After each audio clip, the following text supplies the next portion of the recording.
Behind the badge, corruption festered. The police department turned law into a weapon, driving families from their homes under the guise of justice. They didn't strike at random. They hunted carefully, targeting black and minority homes. But one night, they picked the wrong house. To them, Tyrone Carter was just another name on a falsified warrant, another black man they could frame, brutalize, and erase. But they never could have imagined he was a Navy SEAL. So they kicked in his door. They stormed his home, weapons drawn, ready to make an example of him. They vandalized, humiliated, planted evidence, fully believing they were in control. By the time they realized their mistake, Tyrone Carter was already fighting back. They thought the system would protect them. They thought no one would ever fight back. But this time, the system won't save them, because Tyrone Carter isn't running, and justice is coming for them all. Before we go any further, comment where in the world you are watching from, and make sure to subscribe. The evening sun cast its golden glow across the neatly trimmed lawns and quiet streets of Maplewood Heights, illuminating each pristine home that stood in silent rows, a neighborhood appearing peaceful yet secretly marred by unseen divisions and prejudice. Tyrone Carter leaned against his porch railing, his powerful arms crossed as his thoughtful gaze settled upon a distant point, memories of past missions and camaraderie mingling with the reality of civilian life, a life he hoped would provide him the calm he had fought so fiercely to protect. But the stillness was deceptive, and beneath the comforting routine lay an unease he couldn't quite place, something subtle, sinister, an undercurrent that whispered he didn't belong here. Not entirely. Since his honorable discharge from the Navy SEALs, Tyrone had sought nothing but simplicity and peace, returning home to rebuild a quiet existence in the modest, welcoming home he had carefully restored with his own hands. The wooden floors, fresh paint, and the carefully arranged pictures of family and friends, each detail symbolized his hard-fought return to normalcy. Yet, every now and then, the shadow of suspicion crept upon him, whether it appeared as an accusing stare from passing police cars, the uncomfortable questions from neighbors, or the unsettling silence following his greetings to some in town who refused to acknowledge him simply because he was different, because his very presence challenged their perceptions. Tyrone had learned to endure such prejudice silently, maintaining his dignity and calm composure, his military training having taught him that restraint often spoke louder than retaliation. But tonight felt different, charged with an unsettling energy as dusk faded into a darkening sky, a warning of stormy clouds gathering in the distance. He watched carefully as a marked patrol car slowly cruised by, headlights illuminating shadows, eyes lingering too long on his home before moving on down the street. Tyrone's jaw tightened slightly, a flicker of instinct urging him to remain vigilant, aware yet still uncertain of what danger lurked beneath the surface. Turning back inside, he locked the door securely behind him, taking in the comforting scent of polished wood and fresh coffee brewing in the kitchen, an aroma that always reminded him of simpler times. He moved with deliberate ease, checking windows and doors instinctively, driven by a feeling he could neither explain nor dismiss. A sudden noise outside, subtle yet distinct, caused his muscles to tense, his keen senses alerting him immediately that something was wrong. Outside his home, shadows moved silently, officers whispering commands, gripping weapons with sweaty palms and ill intentions. A squad of officers, faces concealed behind riot gear and masks, moved stealthily into position, eyes narrowed and hearts hardened by prejudice, utterly unaware that the man they were targeting was no ordinary civilian, but a seasoned warrior. Their intention was clear: to frighten, humiliate, and break him. But they were blind to the truth that would soon confront them. Inside, Tyrone paused, his instincts sharpening as he registered the sound of heavy boots shuffling quietly in formation, shadows flickering across the window shades. He tensed, the steady rhythm of his heartbeat preparing him for a battle he never sought but would never flee from. They had chosen the wrong house, and soon they would understand their mistake. Tyrone's senses sharpened instantly as the quiet night exploded into chaos. Glass shattered violently as tear gas canisters crashed through the windows, their choking white smoke instantly clouding the air and filling his living room with a harsh chemical sting. His eyes burned fiercely, yet his military instincts kicked in without hesitation, driving him to the floor where he quickly shielded his face, breathing controlled and steady even amid the turmoil. Seconds later, the front door splintered violently under a heavy boot, breaking inward to reveal Officer Brad Tanner, flanked by 3 other officers, their faces hidden behind riot masks, bodies covered in tactical gear. Tanner swung his baton fiercely, knocking furniture out of his path as he entered aggressively. "Police! Nobody move!" Tanner roared unnecessarily, deliberately smashing Tyrone's belongings as he advanced through the room. "What is this about?" Tyrone shouted clearly, rising slowly to his feet, hands raised defensively but standing firm. His voice remained calm despite his anger, powerful and controlled in the face of blatant hostility. "Show me your warrant," Tanner laughed coldly, contempt obvious even through the heavy mask. "We don't need one for a thug like you. You know exactly why we're here." "No," Tyrone replied sharply, still composed, but clearly outraged. "I don't. This is illegal. You have no warrant, no probable cause. You're violating my rights." "Rights?" Tanner mocked, stepping forward until he stood inches from Tyrone's face, hostility radiating off him like heat. "You people always think you've got rights, but you don't belong here, Carter. We're cleaning up this neighborhood." Tyrone stared directly into Tanner's eyes, unflinching. "I belong here just as much as you. More, even. I actually served this country. You're supposed to uphold the law, not break it." Tanner bristled visibly beneath his gear, anger flaring at Tyrone's defiance. Behind him, Officer Kyle Simmons hesitated slightly, recognizing the tension was quickly spiraling out of control. "Tanner, maybe we—" "Shut it!" Tanner snapped, silencing Simmons instantly before turning back to Tyrone. "You want to resist arrest? Go ahead. Give me an excuse." "Arrest for what?" Tyrone demanded, his voice steady despite the rage pulsing through him. "You came into my home without justification.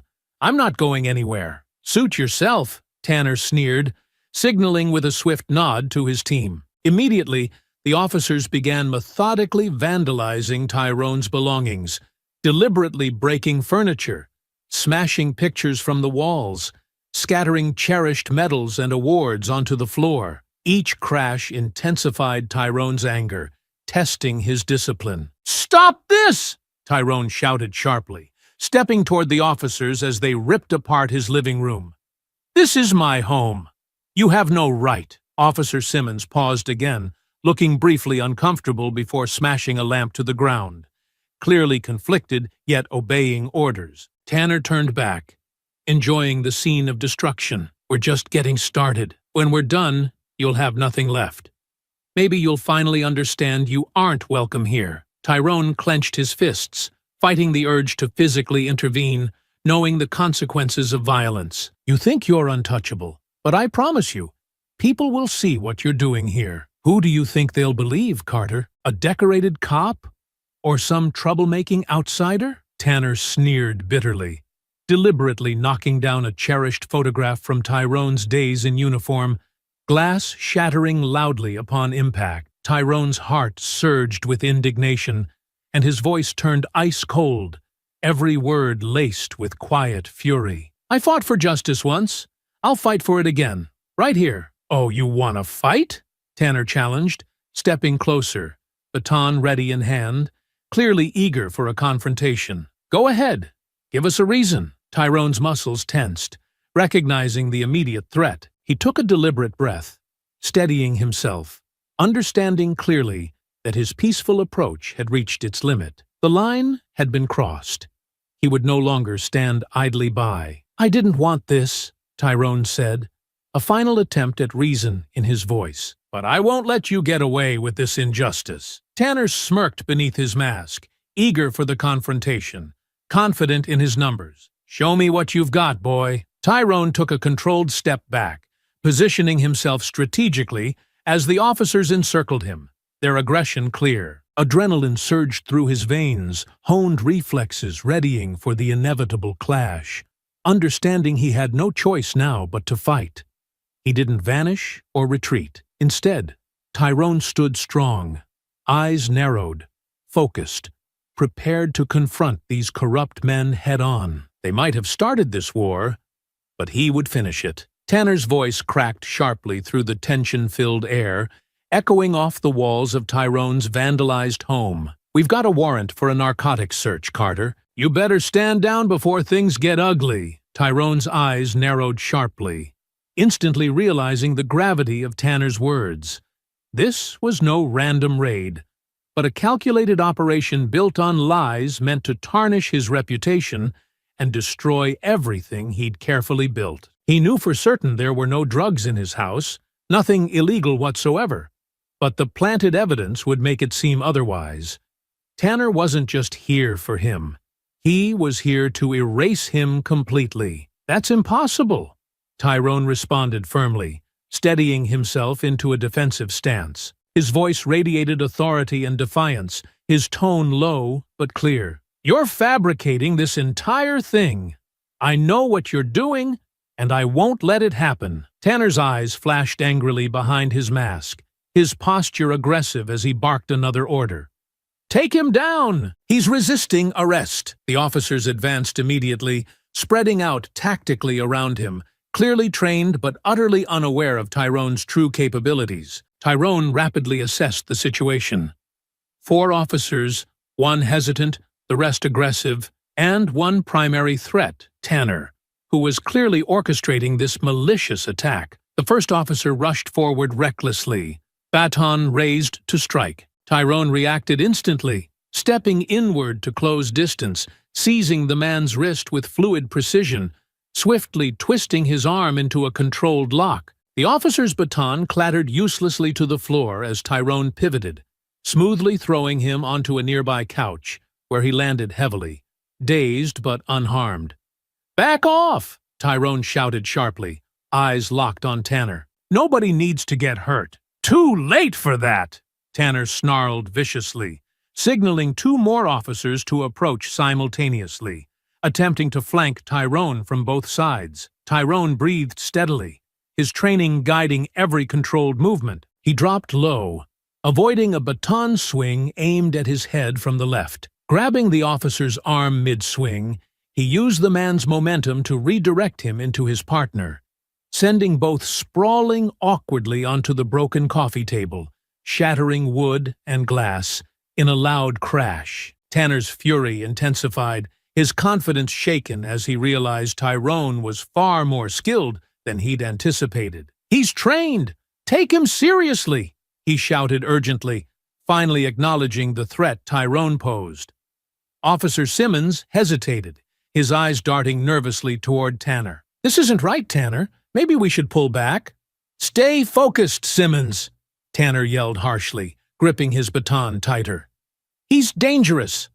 "I'm defending myself," Tyrone countered sharply, voice clear, authoritative, still holding his defensive position. "You've come here to ruin me, and I won't stand for it." "You're resisting a lawful order," Tanner roared, rushing forward himself, baton swinging in a wide, powerful arc aimed squarely at Tyrone's chest. Tyrone smoothly dodged the reckless blow, catching Tanner's extended arm, twisting it sharply, then driving his palm firmly into Tanner's midsection, knocking the wind from him. Tanner stumbled back, gasping for breath, eyes wide with shock at being outmatched so decisively. "Enough!" Tyrone warned again, stepping back into a defensive stance. "Walk away from this right now." But Tanner's pride refused to concede defeat. Furious and desperate, he reached for his radio, voice strained yet venomous. "Back up!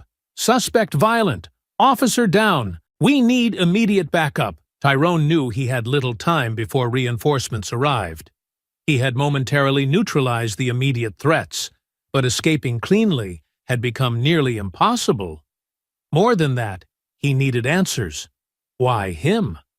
Why now? Officer Simmons stood shakily, eyes conflicted, as he pointed his baton nervously toward Tyrone. Listen, Carter.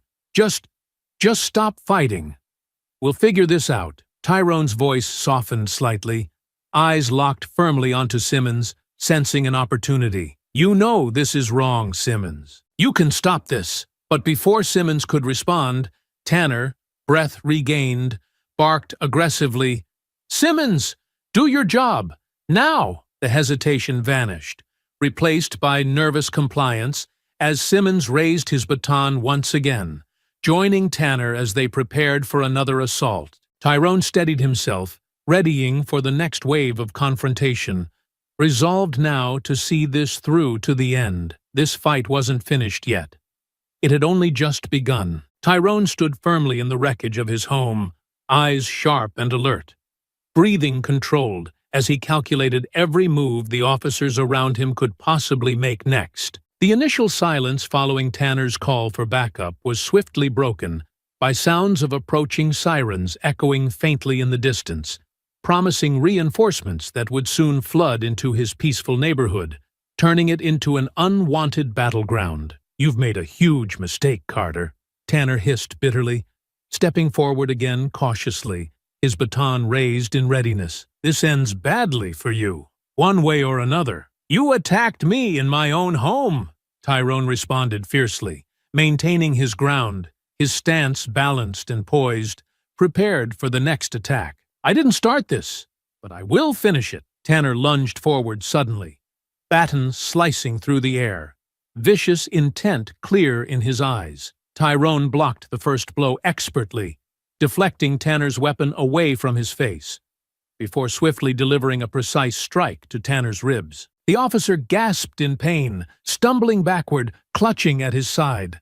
Officer Simmons and another officer rushed forward simultaneously, coordinating their movements with trained precision, hoping their numbers would overpower Tyrone's skill. Tyrone anticipated their move instantly, using his surroundings as tactical cover, turning sideways to place Simmons between himself and the other officer, forcing them to hesitate before striking. Give up, Carter, Simmons shouted breathlessly, desperation clear in his voice. You can't win this. I don't want to hurt you, Tyrone said calmly, deflecting a swinging baton narrowly away from his head. But you leave me no choice. As Tyrone dodged a second strike, another officer emerged suddenly from behind, delivering a heavy blow directly into Tyrone's back, knocking him sharply forward onto his knees. Pain shot up his spine, radiating through every muscle as he struggled to remain focused. The officers seized the advantage, grabbing his arms roughly,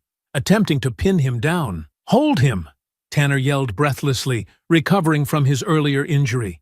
Cuff him now! Tyrone's adrenaline surged powerfully, overriding the pain. With a sudden explosive movement, he surged upward from the ground, throwing the officers off balance, sending one crashing forcefully against the wall. Tyrone twisted quickly, grabbing Simmons by his vest and spinning him around, disorienting him enough to send him stumbling awkwardly toward Tanner. Stop this madness! Tyrone shouted furiously, breathing hard as blood dripped slowly from a deep gash on his forehead, the crimson stain a stark reminder of the violent injustice unfolding inside his own home. This is illegal. You have no warrant, no reason. We do what we need to protect this community, Tanner growled back defiantly, standing shakily, his breath short, but determination unwavering. You're the threat here, Carter. People like you always are. Tyrone's rage burned hotter at the bitter injustice of Tanner's words,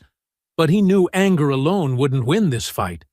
He needed strategy, precision, control. He regained his stance, quickly scanning the officers who regrouped again, assessing each man's posture, searching for weaknesses, points to exploit, without causing permanent damage. Tanner lunged again, his baton swinging violently in rapid succession, forcing Tyrone backward into the kitchen. Tyrone blocked several powerful strikes, ducking and weaving expertly between furious blows, using well-timed counters to deflect each assault.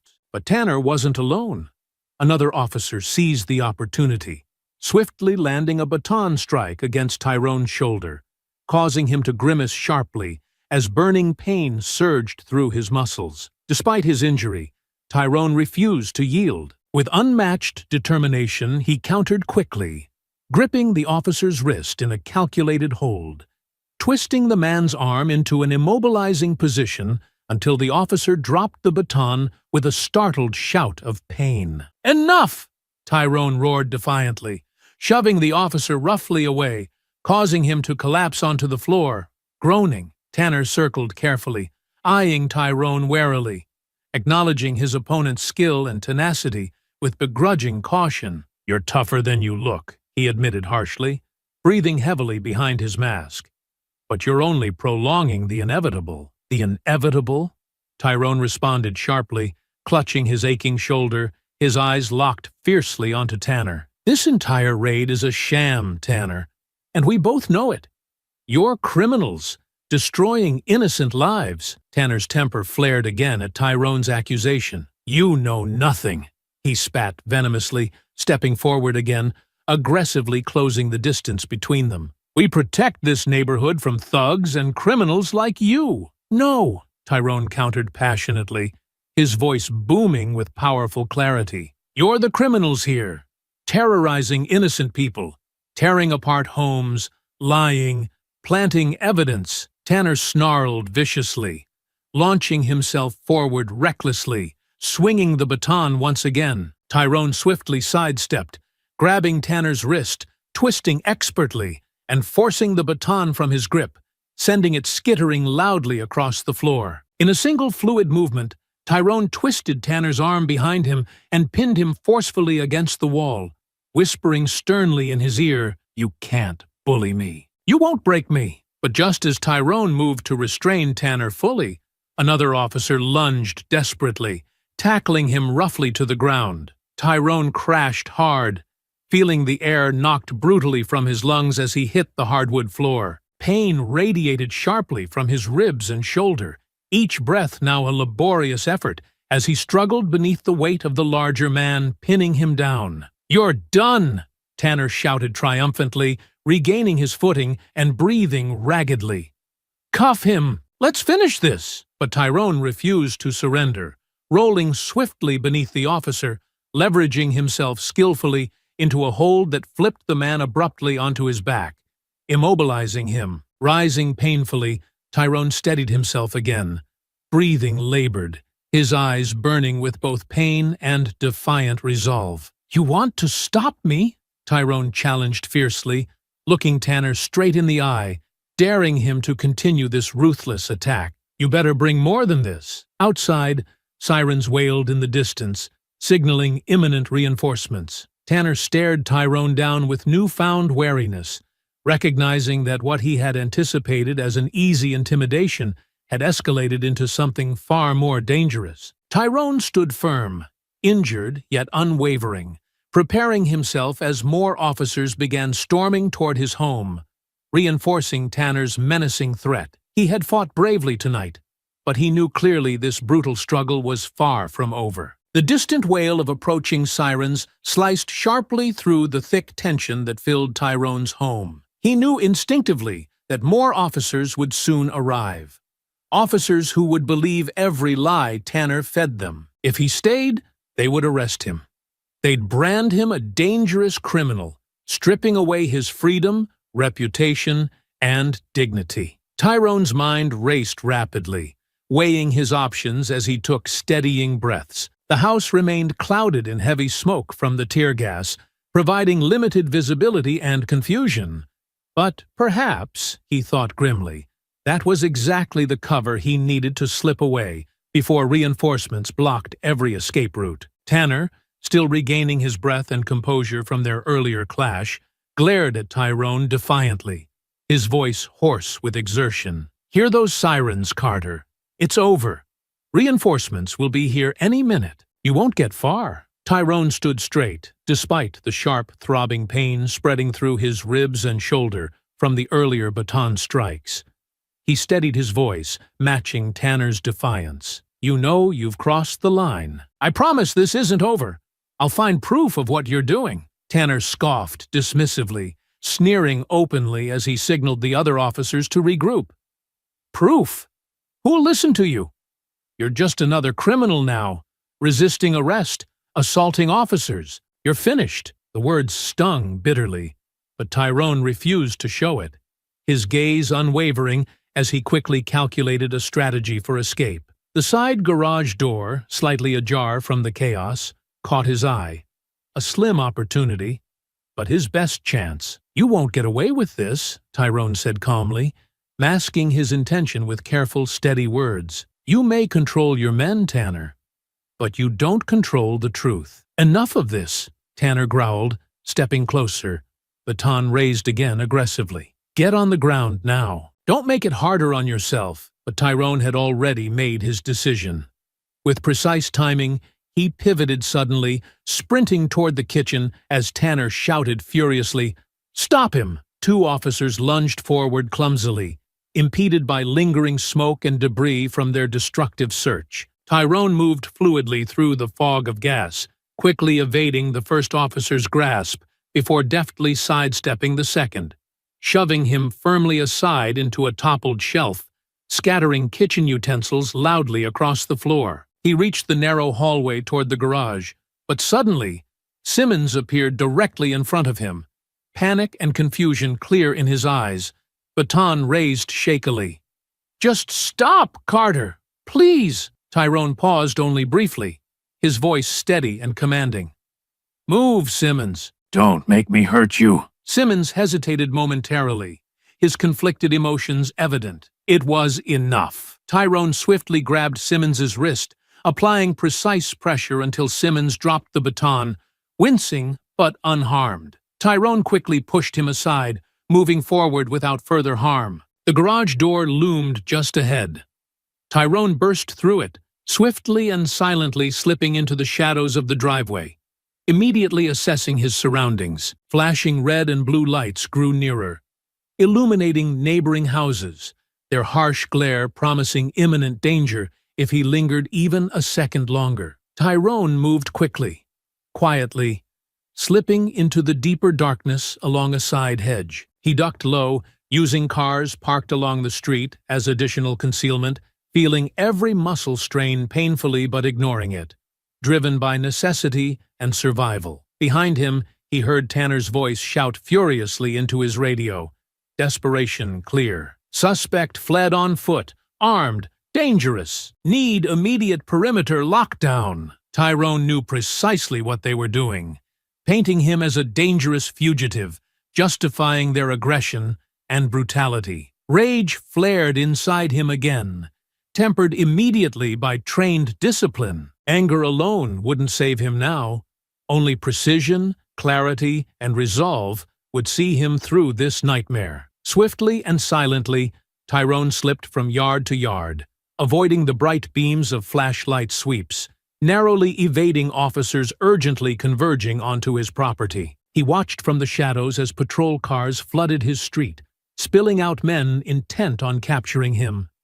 His heart twisted painfully as he glimpsed neighbors he once greeted warmly now standing outside, whispering anxiously, their eyes filled with uncertainty and confusion. "You can't hide forever, Carter," Tanner's harsh voice echoed distantly behind him, full of bitter frustration. "We'll find you." Tyrone drew a steadying breath, his resolve strengthening. Hiding wasn't his plan, not permanently at least. He would retreat, regroup, and fight back on his own terms. They wanted him silenced, but he vowed he would make sure the world heard his truth. Deeper into the city he went, shadows embracing him like allies as he moved swiftly and carefully. He slipped effortlessly through narrow alleys, down quiet streets, his sharp instincts guiding him away from pursuing officers and their desperate searchlights. As the chaotic scene behind him slowly faded into distant noise, Tyrone paused in a darkened alleyway, leaning briefly against the cool brick wall. He took careful breaths, ignoring the pain from his bruised ribs, assessing what resources he had left. No home, no allies, just his instincts, his skills, and his unyielding determination to expose the injustice done to him. Standing there in the shadows, alone but resolute, Tyrone knew clearly that his life had changed forever. He was now considered a fugitive, hunted unjustly by those who abused power, hiding their crimes behind badges and authority. They had tried to break him, yet instead, they had ignited within him an unstoppable resolve. Straightening, he stepped back into the night, committed now to uncovering the truth, no matter the cost. Tanner and his corrupt allies believed their lies and power made them untouchable.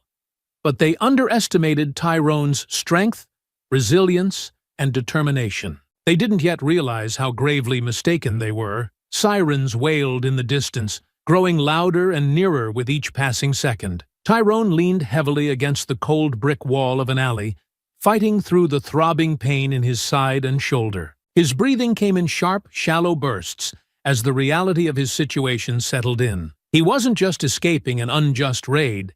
He was now branded as a dangerous criminal, hunted ruthlessly by the very system he'd once sworn to defend. Carefully checking over his shoulder, Tyrone moved swiftly along the narrow, shadowed street, keeping himself hidden from the probing eyes of passing patrol cars. He quickly reached a public phone on a dimly lit corner, glanced nervously around to ensure he wasn't spotted, and dialed the only person he trusted implicitly, his younger sister, Rachel. Rachel answered after several anxious rings, her voice groggy but immediately alert.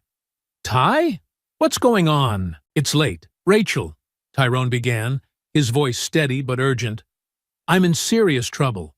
I just got raided by the police.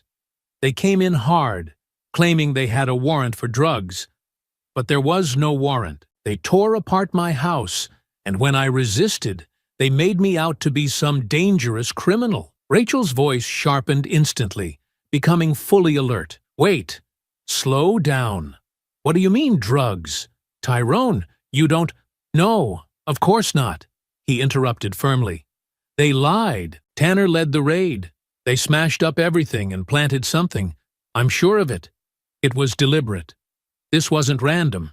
They planned this to ruin me." Rachel paused, processing his words carefully, a familiar bitterness seeping into her voice as the reality hit home. "I've heard something like this before, Tyrone. They've used these tactics on others, mostly black homeowners, framing them for drug possession to force them out." "Framing people?" Tyrone echoed in disbelief, anger surging through him again. "You're saying this has happened before, and no one has stopped it?" Rachel sighed deeply, frustration evident. "As a public defender, I've handled a few cases. Always the same pattern. Random drug raids, no real evidence, property damaged, homeowners arrested. They can't afford a long court fight, so they're forced to sell their houses cheap to cover legal fees." Tyrone clenched the phone tighter, his voice low and controlled, but brimming with fury. "This is bigger than just harassment. They're systematically destroying lives for profit." "Exactly," Rachel replied grimly. "They target people they assume won't fight back or can't afford to. Once arrested, the homeowners spend everything on lawyers, eventually losing their homes. Then a developer swoops in, buying properties cheaply and turning massive profits. It's been happening quietly, nobody proving it outright, but I've suspected it for a long time." "Rachel, I can't let this happen to me," Tyrone said with determined urgency. "They destroyed everything I built. If they catch me, they'll bury me beneath their lies." She hesitated, concern evident. "Tyrone, right now they're calling you armed and dangerous. They'll use any excuse." "I'm not surrendering," Tyrone said resolutely. "I need evidence. I need to show the truth." "You said there's a pattern. Give me names, records, anything I can use to prove what they've done." Rachel paused briefly, weighing the risk against the necessity. Finally, she spoke decisively. "Okay, there are several homeowners I've represented in court. I have their cases documented. Same officers involved, same accusations. Tanner's always there. If you can find evidence connecting these officers to the developers buying the properties, that might be enough. Do you have names? Tyrone asked urgently, glancing cautiously over his shoulder as another police cruiser slowly passed by, its spotlight scanning methodically. I'll get them, Rachel assured him quickly. But Tyrone, please be careful. These people have power. They're protected. You're up against more than corrupt cops. You're facing a system built to silence men like you. I understand, Tyrone replied, his voice quiet, yet filled with determination. But someone has to stand up to them. Rachel's voice softened, mixed with worry and pride. Just stay alive, Ty. I'll call you when I have something solid. Until then, keep your head down. Tyrone nodded firmly, even though she couldn't see him. I will. Just hurry. Ending the call carefully, Tyrone stood for a moment, breathing deeply, absorbing the weight of what he'd learned. The injustice wasn't random, it was intentional and systematic, driven by greed and racism. These corrupt officers weren't working alone. They were simply pawns in a much larger scheme. His jaw set in quiet determination. They had destroyed his home, endangered his life, and tarnished his reputation. But they had underestimated him deeply. Tyrone Carter had never been one to run from a fight, and this one, perhaps the most important of his life, was just beginning. Glancing around cautiously once more, he vanished quietly into the shadows, knowing clearly what he needed to do next. He had a conspiracy to uncover, criminals to expose, and a name to clear. He would gather evidence, reveal their corruption, and ensure justice was finally done. Not only for himself, but for every person wrongly victimized by these ruthless men. They had chosen the wrong target this time, and soon they would realize just how grave a mistake they had made. Detective Malcolm Hayes stared at the open file on his desk, rubbing his temples thoughtfully as frustration built steadily within him. As an internal affairs investigator, he'd dealt with corruption before. Yet something about this pattern of questionable raids and arrests in Tyrone Carter's neighborhood troubled him deeply. The repeated names, the same vague accusations, each time leading to arrests, property seizures, and forced sales, hinted at a conspiracy carefully hidden within his own department. His thoughts were interrupted abruptly as his phone rang, the shrill sound echoing sharply through the dim office. "Hayes," he answered sharply. "Detective Hayes," a tense voice came through the receiver, cautious yet insistent. "This is Rachel Carter. I'm a public defender. My brother, Tyrone, was just raided by your officers. He says it was completely unjustified. No warrant, no cause. They're accusing him of narcotics possession." Hayes sat upright, instantly alert. "Are you sure there was no warrant? I haven't seen anything official." "Absolutely certain," Rachel insisted firmly. "Tyrone has never touched drugs. They tore apart his house, planted something, and now they're labeling him armed and dangerous." Hayes drew a careful breath, recognizing the dangerous implications of her claims. "This isn't isolated, Rachel. I've seen reports. Same charges, same officers involved, same vague evidence. Give me your brother's location. He needs protection." "He won't trust police," Rachel replied quickly, voice tight with anxiety. "He's convinced your officers tried to kill him. If you're serious about helping, find out why they targeted him. Stay safe," Hayes cautioned solemnly. "I'll look into Tanner and his men, but tell Tyrone to lay low. These people won't stop easily." Across town, Tyrone moved carefully through shadowed streets, steadily closing in on the precinct's rear entrance. He knew precisely what he sought. Evidence stored away in police archives, records that could reveal the pattern Rachel suspected. The weight of his mission pressed heavily upon him, but he advanced confidently, slipping silently toward the darkened rear of the precinct building. Climbing silently up the fire escape ladder, he easily reached the second-floor window. With practiced hands, he quietly opened the latch and stepped into the dark corridor, quickly and stealthily approaching the evidence room door. Using his training, he carefully picked the lock, slipping inside undetected. Inside the evidence room, shelves lined every wall, filled with countless files, boxes, and sealed bags labeled with case numbers and names. Tyrone quickly scanned through the documents, heart racing as the truth emerged clearly before him. Each file was nearly identical. False narcotics charges, fabricated warrants, planted evidence. Names of homeowners he recognized from his neighborhood filled page after page. People unjustly accused.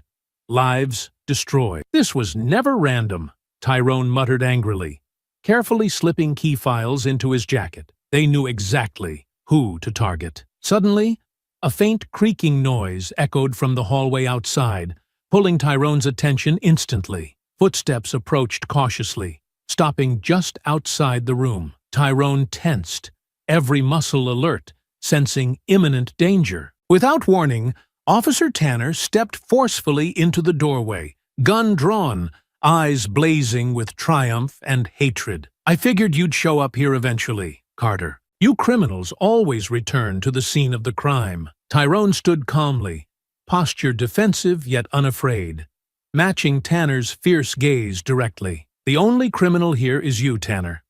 These files prove it." Tanner smirked coldly, stepping deeper into the room, weapon steady. "Hand those over, and maybe I'll let you leave here breathing." Tyrone shook his head resolutely, voice controlled and unwavering. "Not a chance. You've destroyed enough lives. It ends now." Tanner lunged forward aggressively, weapon aimed threateningly, attempting to seize Tyrone forcefully. Tyrone quickly sidestepped, deflecting Tanner's arm, causing the gun to discharge harmlessly into a stack of papers, scattering files dramatically across the room. Instantly, they grappled violently, crashing into shelves and filing cabinets, sending heavy boxes toppling chaotically onto the floor around them. Tanner swung fiercely, his fist connecting sharply with Tyrone's jaw, pain jolting sharply through Tyrone's face, forcing him briefly backward. Breathing heavily, Tanner pressed his attack, eyes wild with rage. "You're done, Carter!" he roared, lunging again, but Tyrone's reflexes were honed sharply by training. He quickly recovered, expertly blocking Tanner's next swing, countering with a swift strike to Tanner's abdomen, forcing the officer momentarily breathless. Tanner stumbled, but quickly regained his stance, snarling in anger. "This won't end how you think." Tanner growled viciously. "No one will ever believe you." Tyrone steadied himself again, voice firm with quiet conviction. "Truth always comes out, Tanner, no matter how deeply you bury it." Enraged, Tanner rushed forward again, wrestling fiercely with Tyrone. They struggled violently against each other, bodies crashing against shelves, files scattering everywhere as the room descended into chaos. Tyrone landed a controlled blow against Tanner's ribs, forcing a painful grunt. But Tanner retaliated swiftly, driving Tyrone forcefully into the filing cabinet behind him, causing sharp pain to explode through his bruised shoulder. They stood apart momentarily, breathing heavily, glaring defiantly at each other, each recognizing clearly that neither would easily back down. Tyrone wiped blood slowly from his lip, eyes burning with defiance and determination. Tanner, breathing raggedly, steadied himself, gripping his weapon tightly, eyes filled with bitter contempt. "You had a choice, Carter," Tanner spat bitterly. "You should have just given up." Tyrone stood tall, unwavering, his voice calm but powerful. "I'm not giving up. I'm bringing you down." Outside, alarms began blaring loudly, the noise echoing sharply through the building, signaling imminent reinforcements. Tanner smiled bitterly, sensing advantage. Too late for heroics. "Backup's on the way." Tyrone quickly assessed the room, mind racing rapidly. His escape was narrowing, but surrender meant certain defeat. With unwavering resolve, he took a steady breath, knowing clearly the fight had only just begun. This battle wasn't over. Not yet, and not until justice was done. The wailing alarms filled the air, echoing urgently through the police station halls, bathing the evidence room in flickering red emergency lights. Tyrone knew time was running out rapidly as the sounds of heavy boots thundered closer, reinforcements arriving swiftly to corner him. Tanner stood opposite, face twisted with hatred and frustration, gun trembling slightly in his hand.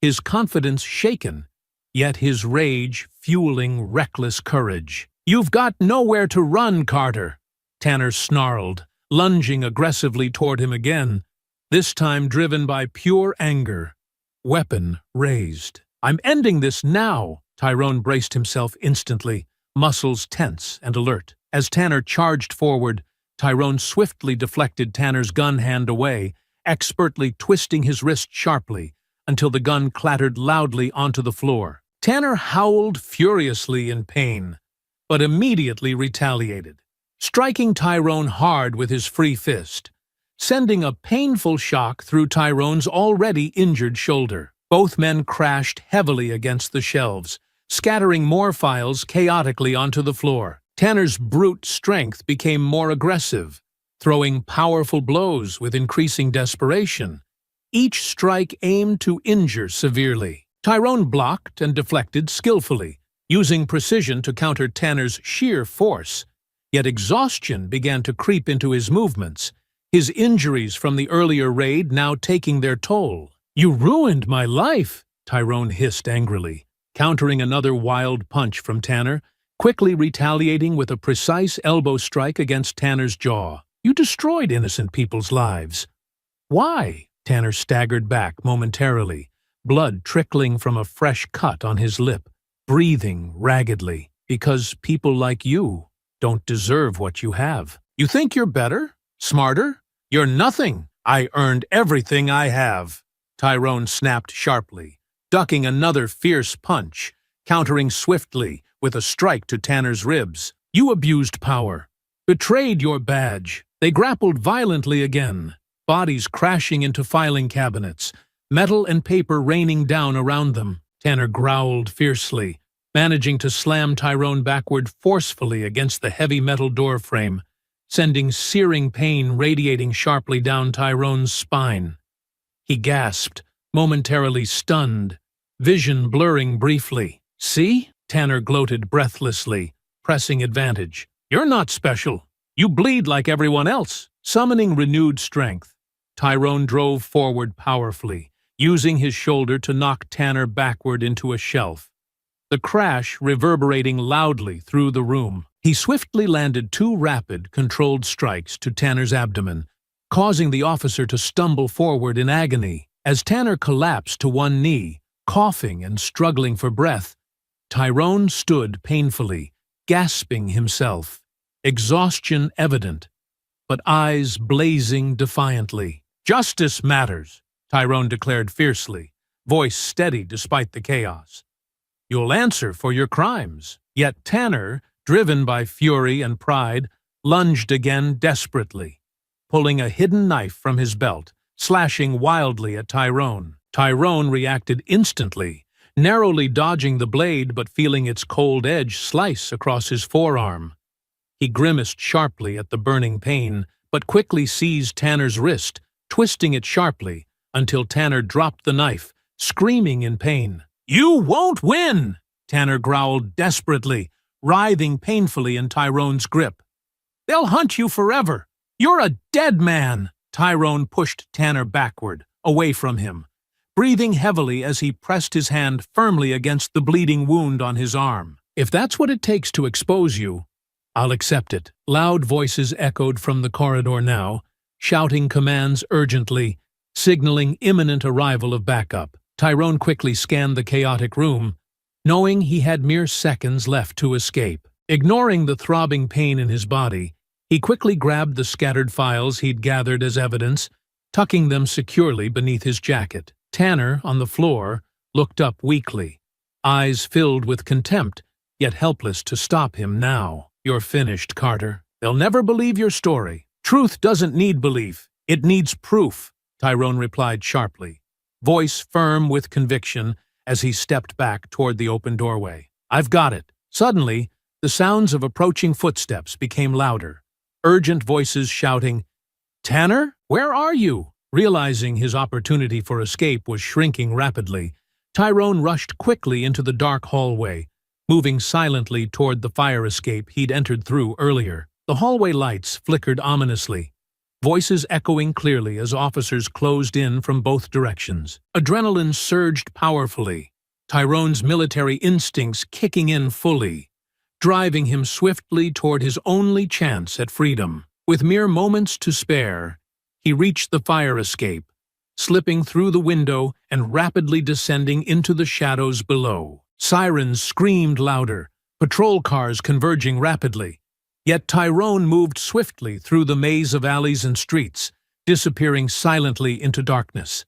Behind him, the precinct became alive with frantic activity. Tanner, staggering weakly into the corridor, shouted furiously, "Suspect escaped! He's dangerous!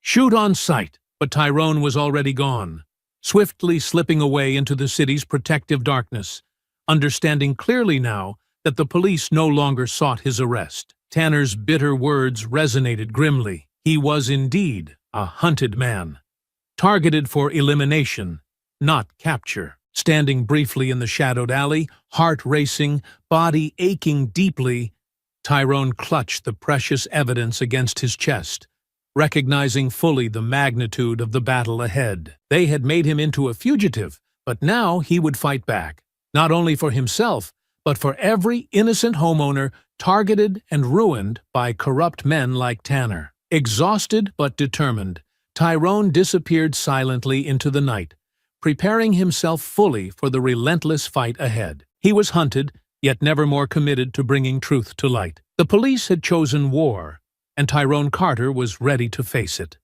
until justice was served. Morning sunlight spilled weakly through heavy clouds as Tyrone silently navigated his way through the quiet city streets, pulse quickening as he tightened his grip on the thick packet of stolen files. The confrontation with Tanner still lingered fresh in his mind, each wound a grim reminder that he had become a marked man. Every shadow seemed a threat, every passing vehicle a potential trap.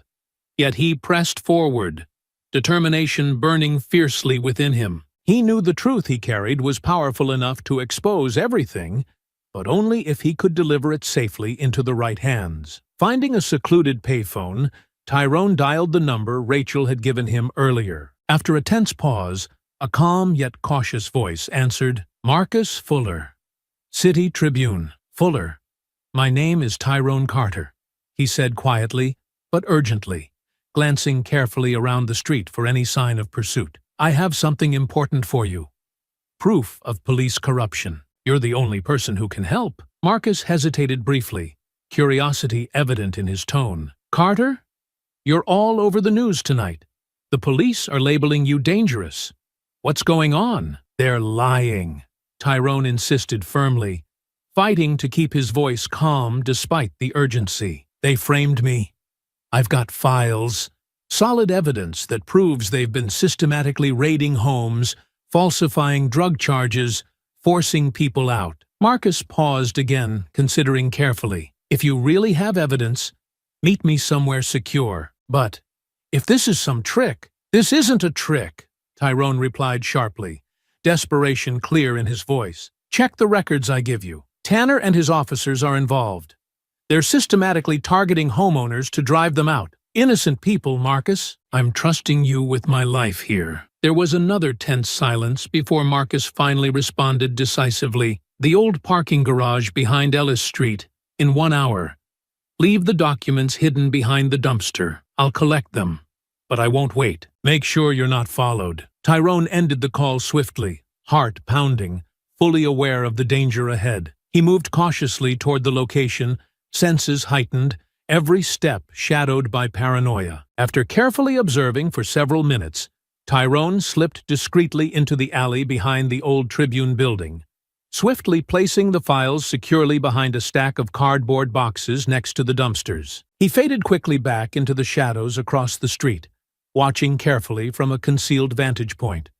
Moments later, Marcus appeared nervously, eyes darting suspiciously around the alley. After confirming he was alone, Marcus swiftly collected the package and disappeared back toward his car. For the first time in hours, Tyrone allowed himself a brief sigh of relief. Maybe, finally, the truth would surface. Yet by evening, as he stood hidden behind a newsstand on a crowded street corner, Tyrone watched the breaking news with growing frustration. An anonymous whistleblower provided documents today alleging serious corruption within our city police department, the anchor announced gravely. However, police officials swiftly dismissed the allegations, calling them fraudulent. Chief Milton assured residents there is no truth behind the claims, accusing Tyrone Carter of forging evidence in a desperate attempt to evade justice. Tyrone clenched his jaw, heart heavy with bitterness.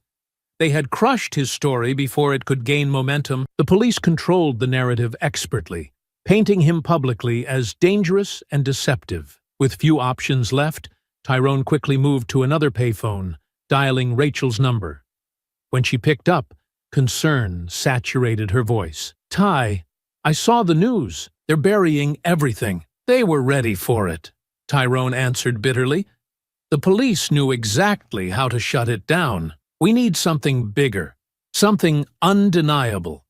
They're protecting whoever's behind this." Rachel paused thoughtfully before responding, voice calm and focused. "You mentioned Tanner repeatedly. If he's doing this for someone else, you need direct proof.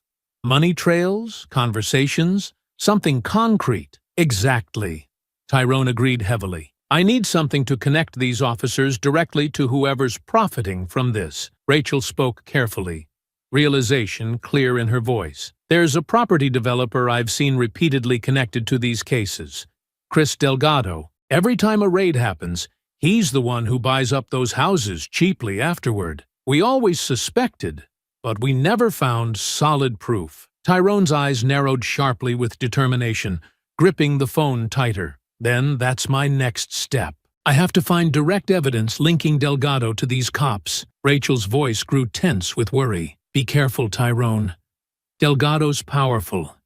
He's protected, influential. You'll need to be smarter, quicker. If he suspects you're onto him, he'll bury everything. He won't get the chance," Tyrone replied resolutely, voice quietly fierce with determination. "I won't stop until this corruption is exposed." Ending the call decisively, Tyrone turned and swiftly disappeared into the shadows, steeling himself for the dangerous path ahead. The battle was escalating, but the path forward was clearer than ever. They had painted him as a criminal, buried the truth beneath their lies. But now, Tyrone Carter would turn their own weapons against them. Chris Delgado had hidden behind power and money for too long, believing himself untouchable. But Tyrone would find him, expose him, and make sure the world saw exactly who he was. He would ensure justice was served. Evening shadows deepened as Tyrone stood silently beneath the overpass near the outskirts of the city, his heart steady but tense, eyes carefully scanning passing vehicles for any signs of surveillance. A dark sedan pulled slowly toward the curb, headlights off, engine barely audible as it approached cautiously. The passenger window lowered slightly, revealing Rachel's worried yet determined face. "Get in," she urged quickly. Glancing anxiously around the deserted street, Tyrone swiftly slid into the passenger seat, carefully shutting the door behind him as Rachel drove smoothly away, her expression a mixture of fear and resolve. "I've got a location," Rachel began immediately, handing Tyrone a small notebook with quickly scribbled details. "Delgado meets Sergeant Ethan Cole tonight at the Harbor View Hotel.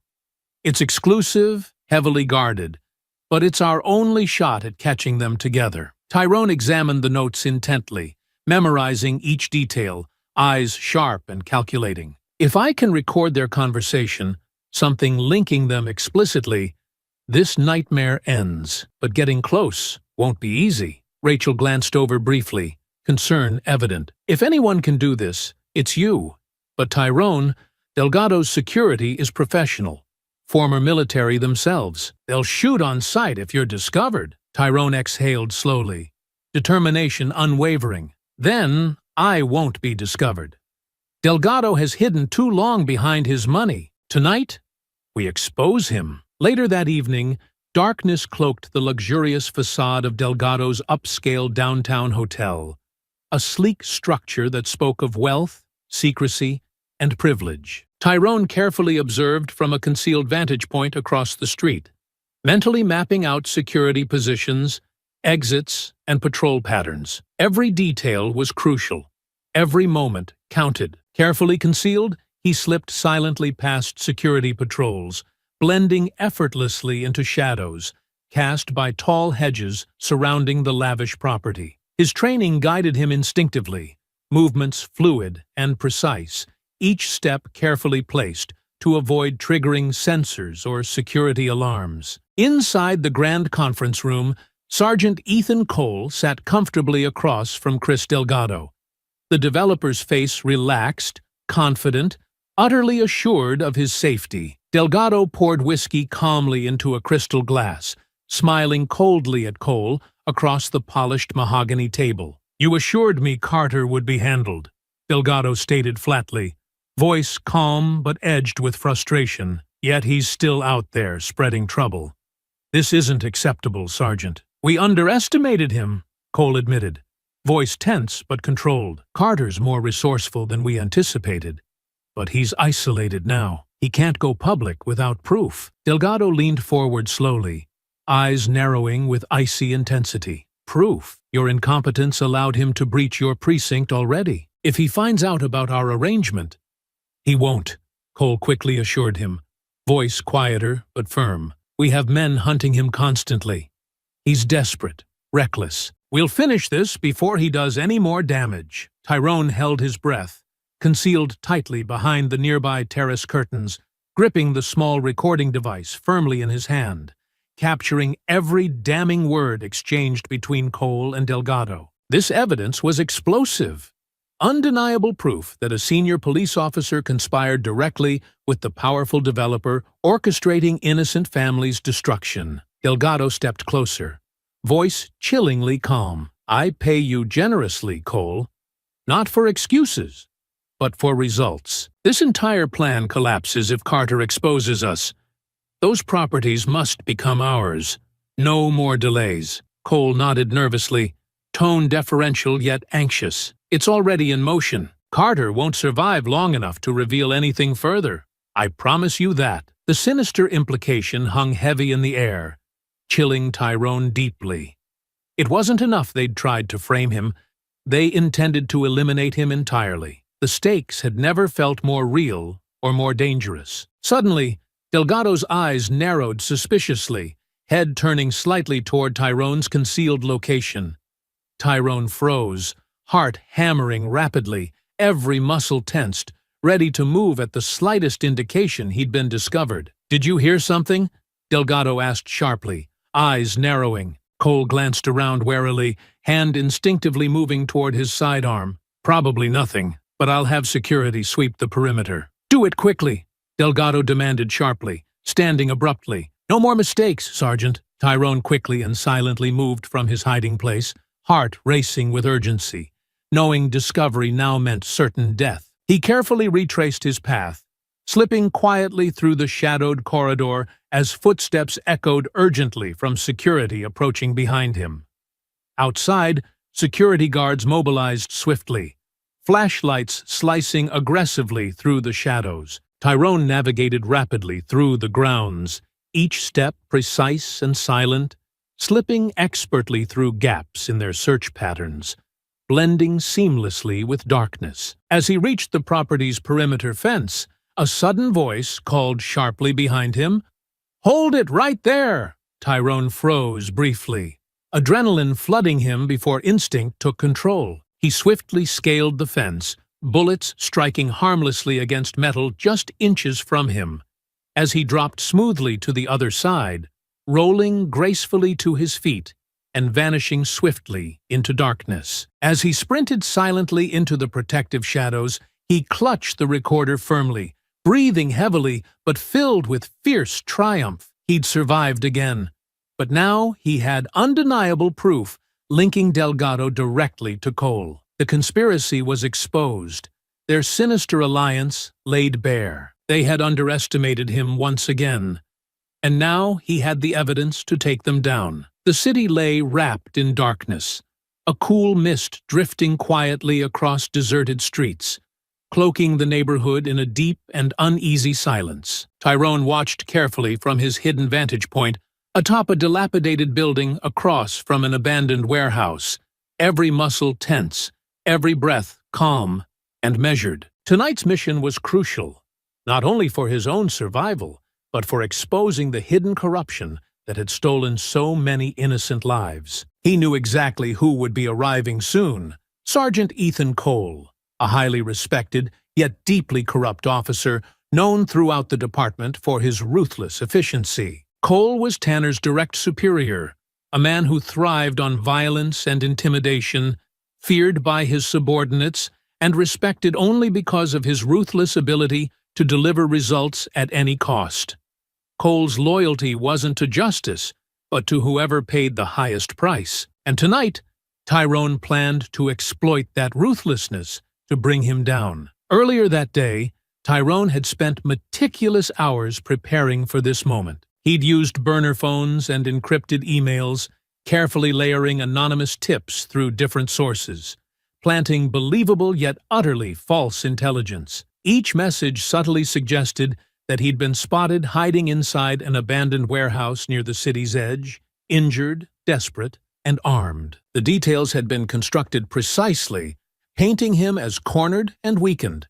Exactly the scenario Sergeant Ethan Cole and his tactical unit would find irresistible. Cole was notoriously ruthless, a respected yet feared figure within the police force, a career-driven sergeant who valued results above all else. Tyrone knew Cole wouldn't simply ignore the opportunity.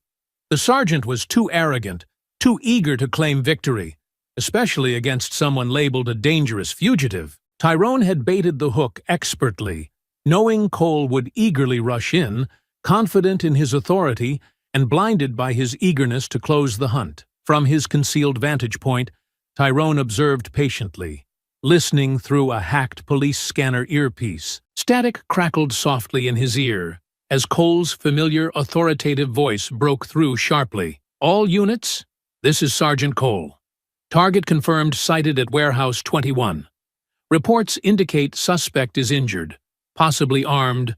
Move cautiously, but don't hesitate. We neutralize Carter tonight." Tyrone's jaw tightened slightly as Cole's cold words echoed clearly through the comms. He remained perfectly still, heart quickening slightly, but control never faltering. Everything was proceeding exactly according to plan. Right on cue, several police vehicles converged aggressively toward the abandoned warehouse across the street, headlights off, moving swiftly but quietly through shadows. Sergeant Ethan Cole emerged first, a stocky figure silhouetted by faint streetlights, exuding authority yet blinded by dangerous confidence. "Teams 1 and 2, secure perimeter exits," Cole ordered sharply into his radio, voice edged with urgency and authority. "We're dealing with Carter.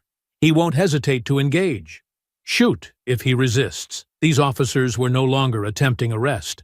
They intended to eliminate him entirely. He steadied his breathing, activated the transmitter hidden beneath his vest, and began broadcasting every command and order directly onto the internet, live streaming their betrayal for the world to witness in real time. Tyrone's voice whispered quietly into the microphone, calm and deliberate. "You all see this? These are the officers sworn to protect you, abusing their power, lying, planning to kill an innocent man." Across the city, in a small apartment lit only by the glow of his laptop screen, Detective Malcolm Hayes watched intently, disbelief and dread spreading across his face as he heard Cole's harsh voice clearly, broadcasting directly through the live feed. "Officer units," Cole continued sharply, unaware of the broadcast, "enter swiftly.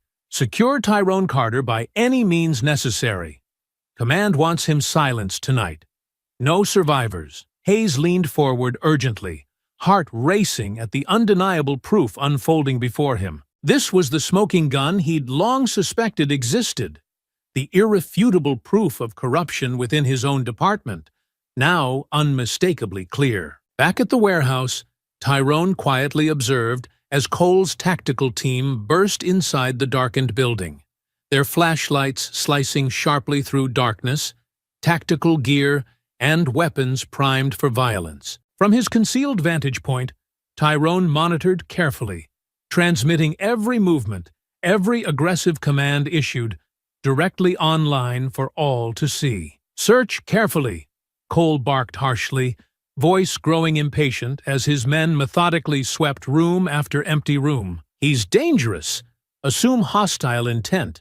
Shoot to kill if necessary." Across the city, sitting alone in his dimly lit apartment, Detective Malcolm Hayes stared intently at his laptop, eyes wide with disbelief and dread. He watched the live stream unfolding before him, each damning detail shaking his faith in a department he'd once respected. Cole's voice was unmistakable, unmistakably clear, caught openly conspiring to eliminate Tyrone, openly giving orders in direct violation of every principle Hayes had ever sworn to uphold. He knew he couldn't look away. Not this time. Cole, Tanner, and the others had crossed the line openly and publicly, leaving Hayes no choice but to act. The detective leaned forward anxiously, fully aware of what this evidence meant.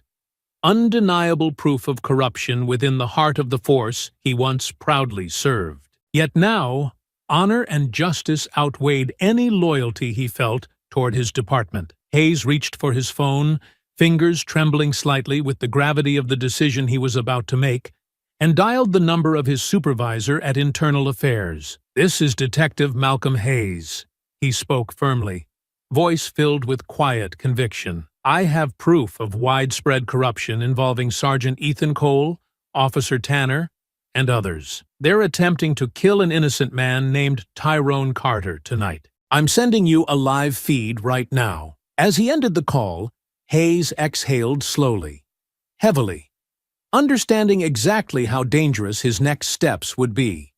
Yet, deep inside, he felt the undeniable certainty he'd done the right thing. Tyrone Carter had forced him to finally face the truth, to act decisively against corruption he'd suspected for too long. Now there was no turning back. Detective Malcolm Hayes felt his pulse quicken sharply as he drove swiftly through the quiet, dimly lit streets toward the warehouse district, his hands tightening around the steering wheel. The disturbing live stream of Sergeant Cole's orders to eliminate Tyrone replayed vividly in his mind, each word burning into his conscience. Hayes had always suspected corruption lingered quietly beneath the surface, but now it had erupted openly, undeniable, exposing the very core of a system he'd dedicated his career to protecting. Pulling up cautiously a block away from the abandoned warehouse, he killed the headlights, stepping quietly from his vehicle, careful to remain unseen. His heart pounded in rhythm with each hurried step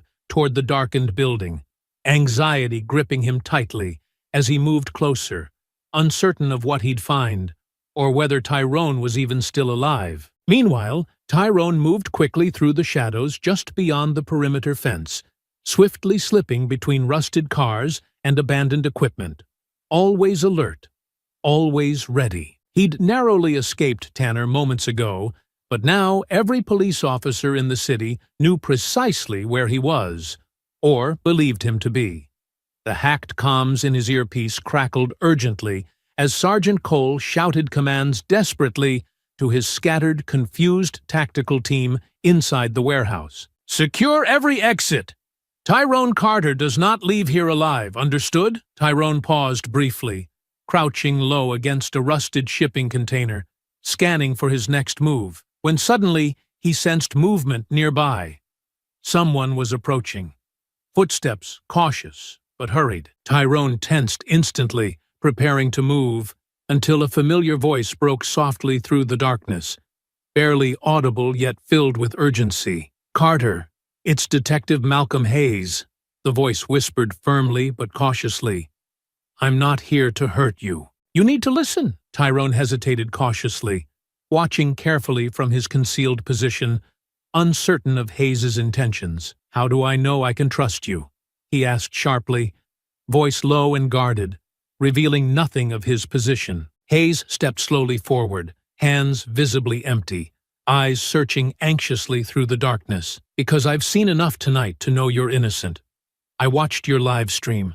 Cole, Tanner, Delgado, they've been lying to all of us, but we need to get you out of here safely, so we can expose them properly. Tyrone assessed the detective's sincerity carefully, finally stepping slowly from his hidden position, eyes sharp and wary. You had your suspicions long before tonight. Why didn't you act sooner? Hayes sighed heavily, guilt clear on his face, even in the faint shadows. Because suspicion wasn't proof. Tonight, you gave us undeniable proof. I couldn't look away. The city's been ignoring corruption too long, but now we can end it. Tyrone remained cautious, voice calm yet firm. Cole and his team won't stop. Not tonight. Not ever. Unless Delgado himself is exposed. He's behind everything, profiting from innocent lives destroyed. I know, Hayes replied seriously, glancing anxiously over his shoulder toward distant shouts echoing from the warehouse. But Delgado is untouchable without hard evidence directly linking him to these raids. We have to find something concrete.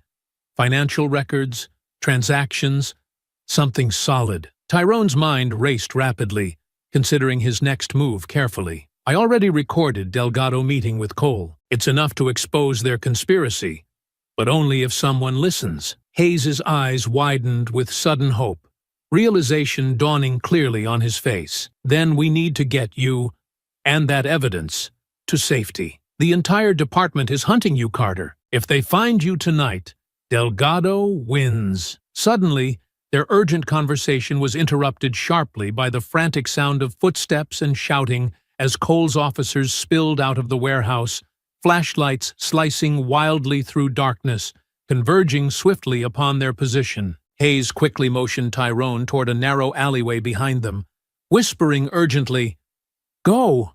I'll distract them. Get that evidence somewhere safe." Tyrone hesitated briefly, evaluating Hayes carefully. The detective nodded firmly, determination clear in his eyes. "Trust me, Carter. I'll make sure they don't catch you tonight." Tyrone finally nodded, slipping silently into the shadows of the alley, moving swiftly but silently away from the rapidly approaching officers. Behind him, Hayes raised his badge sharply, stepping forward into the glare of flashlights, addressing Cole's startled men firmly. "Hold your fire. This is Detective Hayes. Internal Affairs. You're interfering with an official investigation." "Stand down!" Cole emerged angrily from the group, eyes narrowed suspiciously, voice harsh and defiant. "Hayes, you're aiding a fugitive. Carter is dangerous. He needs to be stopped." "No," Hayes retorted sharply, standing confidently despite the palpable tension. "Carter's innocent, and you know it. Your actions tonight prove it clearly. You've lost control, Sergeant. I suggest you surrender your weapon." Cole stared coldly, stepping dangerously closer, voice low and threatening. "You're making a huge mistake, Detective." "No, Cole. You made the mistake," Hayes responded calmly, voice firm and unyielding. "It's over." As Cole hesitated angrily, Tyrone moved swiftly through the shadowed streets, gripping the precious recording tightly beneath his vest. Hayes had bought him precious time, and now Tyrone knew precisely what he had to do. Delgado's time had run out, and tonight was the beginning of his end. Nightfall draped the city skyline in darkness, cloaking Chris Delgado's lavish estate perched high above the urban sprawl. Tyrone stood quietly in the cover of dense foliage overlooking the mansion, carefully observing security patrol patterns through compact binoculars, every muscle in his body tensed in preparation for the inevitable battle ahead. Delgado had hidden behind wealth and power for far too long. Now it was time to face justice, and Tyrone was determined to be the one delivering it. Finding Delgado hadn't been easy. It was Detective Malcolm Hayes who'd provided the critical piece of intel: financial records showing the developer's recent acquisition of the remote estate, a location conveniently secluded, ideal for private meetings away from prying eyes. The careful analysis revealed Delgado's pattern. Whenever the heat intensified in the city, he retreated here, thinking himself untouchable. Tonight, however, Tyrone planned to prove him disastrously mistaken. Carefully concealed by tactical gear, Tyrone moved swiftly along the outer perimeter fence, avoiding the sweeping glare of surveillance cameras. Military training guided his movements, each step precise, each breath measured. He reached the wall surrounding Delgado's compound, swiftly ascending it with practiced ease, landing silently in the shadows inside. Instantly, a guard approached around the corner, flashlight slicing through darkness. Tyrone remained perfectly still, pressed against the stone wall, counting silently until the guard passed close enough. At exactly the right moment, Tyrone moved, locking the man into a sleeper hold, neutralizing him silently and laying him carefully behind dense shrubbery. He retrieved the guard's radio and weapon, disabling the device to prevent reinforcements. Inside the mansion's compound, security tightened sharply. Delgado's paranoia ensured each entrance was heavily patrolled by ex-military contractors. Tyrone moved with stealth and precision, slipping expertly from shadow to shadow. Nearing a side entrance, he found two guards standing in quiet conversation. He tossed a pebble, drawing their attention toward a false threat. As they approached cautiously, Tyrone struck rapidly, disabling both with swift, controlled strikes, quietly pulling their unconscious forms from view. He breached the side entrance carefully, moving quietly down a richly carpeted corridor toward Delgado's private office. But as he approached the ornate double doors, an alarm triggered suddenly, filling the hallway with sharp, urgent tones. Immediately, footsteps thundered toward him from multiple directions, Delgado's remaining guards swiftly converging, their shouts echoing fiercely through corridors. Tyrone took cover behind a nearby marble pillar just as bullets shattered wood and stone around him. Heart racing, he took a deep breath, assessing the tactical situation carefully. "I've got visual. Engage with caution," one guard shouted sharply. Tyrone remained calm, returning fire carefully and deliberately. Using the marble pillar as cover, he expertly disabled the overhead lights with precise shots, plunging the corridor into darkness, instantly shifting the advantage to his favor. Blinded and disoriented, the security team advanced carefully, flashlight beams nervously scanning for Tyrone's position. Using night vision, Tyrone swiftly moved to flank them, delivering precise strikes, disarming and incapacitating each guard one by one, his movements swift and disciplined. Despite being outnumbered, Tyrone's tactical skill and precise combat training gave him the advantage. He landed careful, calculated blows, immobilizing Delgado's security swiftly. The entire estate plunged into chaos as explosions of flashbang grenades shattered windows, their brilliant white light piercing the mansion's gloom, blinding Delgado's security detail and sending them staggering in panicked confusion. Tyrone seized the moment decisively, stepping from the shadows, adrenaline sharpening every sense, combat instincts honed through years of rigorous Navy SEAL training, fully taking command. Two guards stumbled forward blindly through the smoky haze, their eyes watering uncontrollably from the sudden assault of noise and light. Tyrone swiftly moved to intercept them, his movements precise and disciplined. With swift, brutal efficiency, he delivered a sharp strike to the throat of one, instantly dropping him, then spun smoothly, landing a powerful elbow to the other guard's temple, sending him sprawling unconscious onto the marble floor. Another guard appeared through the thickening smoke, raising his weapon hastily, firing wildly in Tyrone's direction. Bullets sliced through the air dangerously close, but Tyrone had anticipated the attack, rolling fluidly beneath the spray, quickly sweeping the guard's legs out from beneath him. As the guard crashed violently onto his back, Tyrone swiftly disarmed him, delivering a crushing blow to render him unconscious. "Intruder in the East Wing!" shouted another guard frantically through his radio, voice trembling with panic. "It's Carter. He's taking us down." From the corner of his eye, Tyrone saw two more security members converging aggressively, guns raised, eyes wide with adrenaline-fueled panic. Without hesitation, Tyrone rapidly closed the distance, striking one guard powerfully in the sternum with an open-palmed strike, dropping him gasping to the floor. The second guard swung wildly, desperation fueling reckless punches. Tyrone easily dodged, seizing the man's arm, twisting sharply until he heard a bone snap loudly. The guard screamed in agony, collapsing helplessly as Tyrone drove his knee forcefully into his opponent's side, silencing the screams instantly. 3 more guards emerged rapidly from a hallway, moving cautiously in tight formation, weapons drawn. They fired aggressively, forcing Tyrone behind temporary cover as bullets slammed violently into furniture and walls. Breathing heavily, Tyrone quickly analyzed his next move, knowing hesitation meant death. He swiftly reached for another flashbang, tossing it expertly into the guards' formation. It detonated sharply, causing them to recoil blindly, completely disoriented. Capitalizing immediately, Tyrone surged forward, disabling each guard methodically.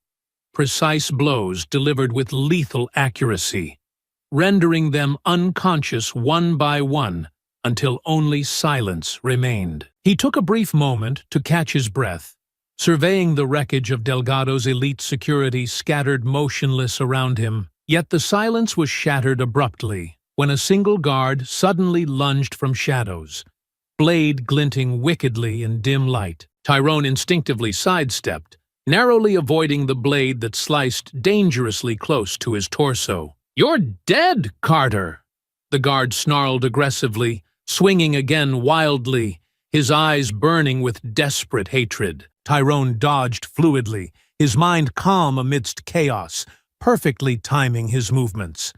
The guard attacked once more, blades slashing aggressively toward Tyrone's neck. Tyrone swiftly deflected the arm downward, immediately countering with a forceful strike to the guard's jaw, staggering him backward momentarily.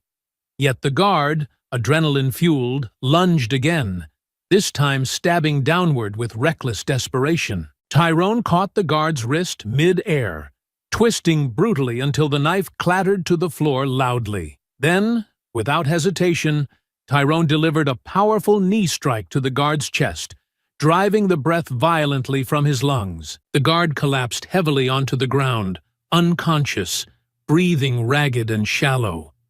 The immediate threat neutralized, Tyrone stood straight, panting heavily, sweat dripping from his brow, surveying the chaotic battlefield littered with incapacitated guards around him. Yet, even through the exhaustion, his mind sharpened with renewed purpose. From the nearby room, he heard panicked movement.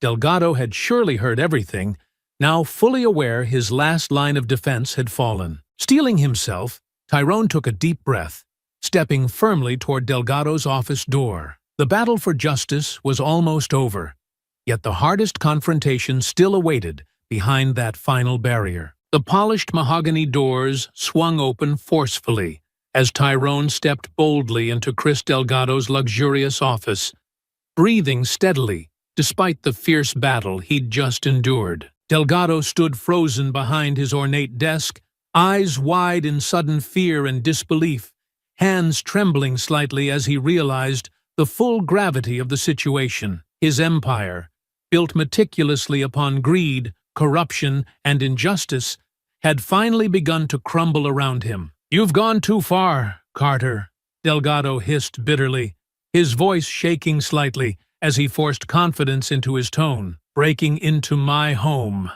was your final mistake." Tyrone remained silent, eyes locked firmly onto Delgado, assessing every subtle movement. Delgado slowly edged his hand beneath the desk, attempting subtly to press an alarm button hidden beneath the polished surface. Tyrone recognized the movement instantly, lunging swiftly forward, grabbing Delgado's wrist firmly, preventing him from completing the action. "Too late," Tyrone said coldly, eyes narrowed with determination. "No more running, no more hiding behind hired thugs. Tonight, justice catches up." Delgado twisted violently, suddenly fighting with reckless desperation, grabbing a heavy bronze statue from the edge of his desk and swinging it aggressively toward Tyrone's head. Tyrone reacted swiftly, ducking beneath the vicious swing, narrowly evading impact. Delgado roared angrily, lunging forward again, rage and desperation fueling his reckless aggression. "You ruined everything!" Delgado shouted bitterly, swinging wildly again, his lack of skill painfully apparent compared to Tyrone's disciplined training. "Do you know how much I built? How much I sacrificed?" "You sacrificed innocent lives," Tyrone countered sharply, easily evading another reckless strike, his calm voice contrasting Delgado's raw fury. "Families destroyed, people who trusted you. You sold them out." Delgado stumbled forward, off balance, as Tyrone swiftly sidestepped another reckless strike.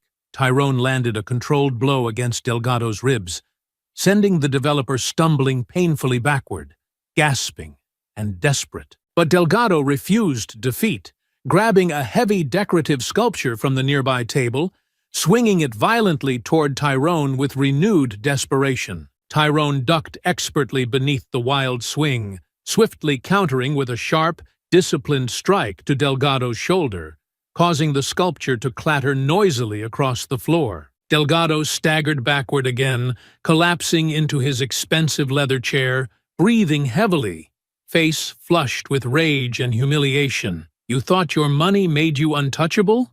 Tyrone said calmly, voice quiet yet firm. "But corruption always collapses, especially when it relies on innocent lives." Delgado, cornered and panting heavily, glared fiercely at Tyrone, eyes narrowed in hatred. "You think this ends with me? People more powerful than you realize rely on me, Carter. You've made enemies you can't even imagine." Tyrone shook his head slowly, voice steady with absolute conviction. "Your threats mean nothing now, Delgado. You destroyed families, lives, my home. Tonight, it stops." With sudden, reckless fury, Delgado lunged toward Tyrone again, throwing another brutal swing with the sculpture. This time Tyrone reacted instantly, seizing Delgado's arm mid-strike, twisting it sharply, forcing the weapon from his hand. Delgado cried out sharply in pain, dropping to his knees, utterly defeated, gasping heavily. "Enough!" Tyrone said firmly, voice cold yet controlled. "It's over, Delgado. Everything you've done ends now." Yet, even kneeling in defeat, Delgado stared up, defiant, voice trembling bitterly. "You think you've won, Carter? You're nothing. Just another pawn. They'll bury the truth, just like always." Tyrone reached into his tactical vest calmly, pulling out a small recording device, activating it clearly, Delgado's own voice echoing unmistakably through the office. "Tell Cole to silence Hayes immediately. Internal Affairs can't investigate. Too many loose ends. Carter must be eliminated." Delgado's eyes widened sharply, sudden fear flickering vividly across his face, realizing the devastating truth. "No, how? Justice finds a way," Tyrone stated confidently, stepping back, finally releasing Delgado, who sank exhausted to the floor. "This recording is everywhere, broadcast live to thousands of people right now. Your money won't bury it this time." Behind them, footsteps echoed urgently in the corridor outside, doors swiftly opening again, revealing Detective Malcolm Hayes entering cautiously. Weapon drawn, he froze momentarily at the scene before him, eyes wide in relief and surprise. "Detective?" Tyrone said calmly, nodding toward Delgado, still collapsed breathlessly upon the floor. "I believe this belongs to you." Hayes moved forward, carefully cuffing Delgado's wrists securely, voice strong yet strained with emotion. "Chris Delgado, you're under arrest for conspiracy, bribery, and murder." Delgado glared hatefully, breathing ragged, furious yet utterly powerless. Hayes glanced gratefully toward Tyrone, voice softening slightly. "Thank you, Carter. You've done more than anyone thought possible tonight." Tyrone breathed deeply, feeling exhaustion mix with quiet triumph. Justice needed to be done. Tonight, Delgado finally learns consequences. The first rays of dawn had barely begun to pierce the horizon. A convoy of black SUVs and armored FBI vehicles swept swiftly and decisively through the sleeping streets toward the city's police headquarters. Detective Malcolm Hayes stood waiting anxiously near the front steps of the precinct, his expression grim and focused as he watched the federal agents mobilize swiftly from their vehicles, forming a disciplined perimeter around the building. Special Agent Vivian Locke, a seasoned FBI investigator known for her uncompromising stance against corruption, approached Hayes briskly, nodding curtly toward him, her voice direct and authoritative. "Detective Hayes, the FBI appreciates your cooperation," Locke began firmly. "Internal Affairs provided ample evidence. Now we'll handle the rest." Hayes nodded solemnly, eyes reflecting a mixture of relief and apprehension. They betrayed the badge. "The community deserves to see justice served," Locke signaled sharply to her tactical team, who immediately moved forward, weapons drawn professionally, filing into the precinct through the large double doors. Inside, officers glanced up, startled, confused at the sudden appearance of heavily armed federal agents storming their station. "Nobody move! Hands visible!" shouted the lead agent clearly, swiftly taking command of the stunned room. "This precinct is under federal investigation for corruption and conspiracy. Cooperation will serve your interests." Confusion quickly gave way to nervous compliance as officers raised their hands cautiously, exchanging bewildered, anxious glances. The shock rippled visibly through every face as realization set in. Sergeant Ethan Cole, previously confident and commanding, stepped aggressively forward, eyes blazing angrily. "What's the meaning of this?" Cole demanded furiously, stepping toward the agent aggressively. "This is an outrage!" Agent Locke moved swiftly, stepping firmly into Cole's path, her gaze unflinching. "Sergeant Cole, you're under federal arrest for conspiracy, obstruction, and attempted murder." "You can't do this!" Cole snapped defiantly, voice rising dangerously. "This is my precinct." Locke's expression hardened further, unwavering in her response. "Your precinct stopped existing the moment you chose to violate your oath. You're done, Sergeant. Now, turn around." Cole hesitated briefly, glancing desperately toward other officers for support, but they remained frozen, fearful, uncertain, unwilling to stand beside a leader exposed clearly as corrupt. Realizing his isolation, Cole reluctantly turned, allowing Locke to secure his wrists firmly behind him. Agents swiftly moved throughout the precinct, systematically arresting implicated officers, carefully collecting files, hard drives, and records, leaving nothing untouched in their meticulous search for evidence. Each arrest sent shockwaves of disbelief through the building. Officer Tanner, arrogant just hours earlier, sat slumped and humiliated as cuffs clicked sharply around his wrists, finally stripped of his badge and authority. Outside, a crowd had begun gathering, citizens emerging from homes and businesses, drawn by flashing lights and the dramatic unfolding scene. News cameras and journalists rapidly assembled, capturing every arrest clearly and unmistakably, broadcasting to the entire city the shocking reality of corruption exposed openly within their police department. Standing quietly nearby, Detective Hayes watched, emotions heavy in his chest. Sorrow for colleagues who had fallen, anger at their betrayal, but overwhelmingly, relief that justice had finally arrived. He turned, noticing Tyrone standing at the edge of the crowd, eyes focused quietly yet resolutely on the events unfolding. Hayes approached slowly, gratitude clear in his voice. "We couldn't have done this without you, Carter." Tyrone nodded slightly, his voice quiet but strong. "This wasn't just for me. It's for every innocent person hurt by these officers. Justice has to mean something again." As Cole and Tanner were led forcefully from the precinct, cameras flashing brightly, citizens watching in stunned silence, a sense of justice and vindication swept powerfully through the gathered crowd. For the first time in months, the truth stood clear and undeniable. Corruption had been exposed, accountability restored.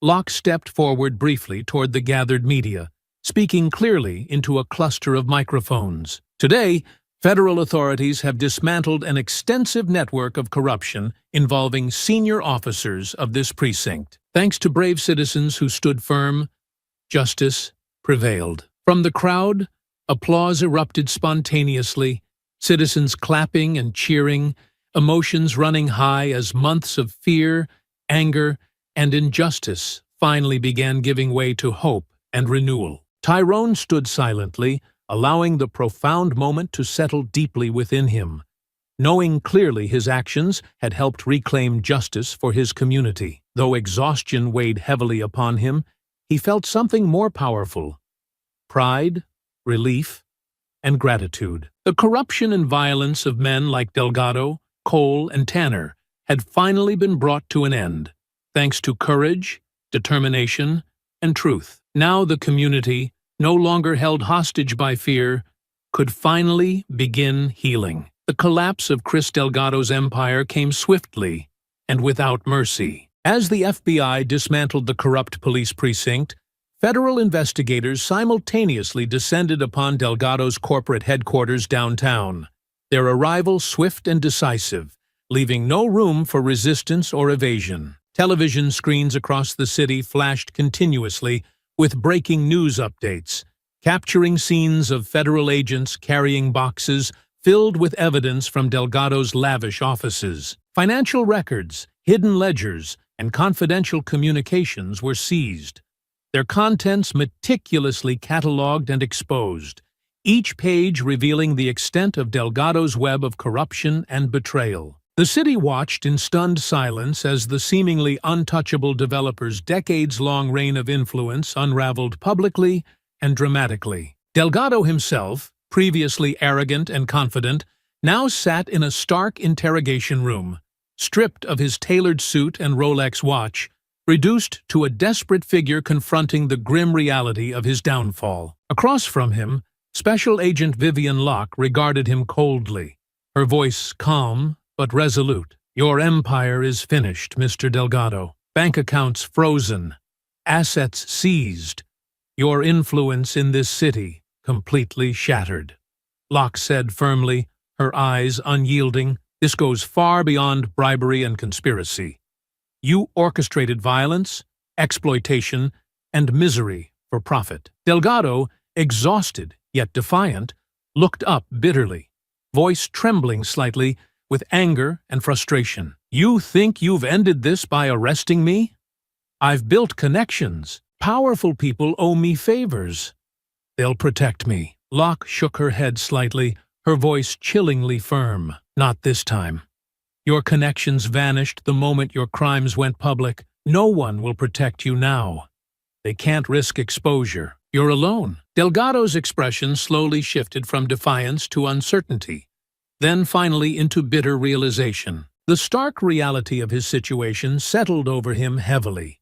His carefully constructed empire, built upon a foundation of fear, deceit, and greed, had collapsed completely, leaving him utterly isolated. Across the city, the news of Delgado's arrest and the dismantling of his criminal enterprise spread quickly, bringing profound relief and hope to neighborhoods devastated by his actions. Victims of forced evictions and falsified criminal charges watched in disbelief as the architect of their misery was finally brought to justice, their long-suppressed voices finally heard clearly. At City Hall, previously supportive politicians hastily distanced themselves from Delgado, their reputations irreparably damaged by their once hidden associations. His extensive network of businesses, built on corrupt property acquisitions and illegal dealings, crumbled rapidly under intense public scrutiny and federal investigations,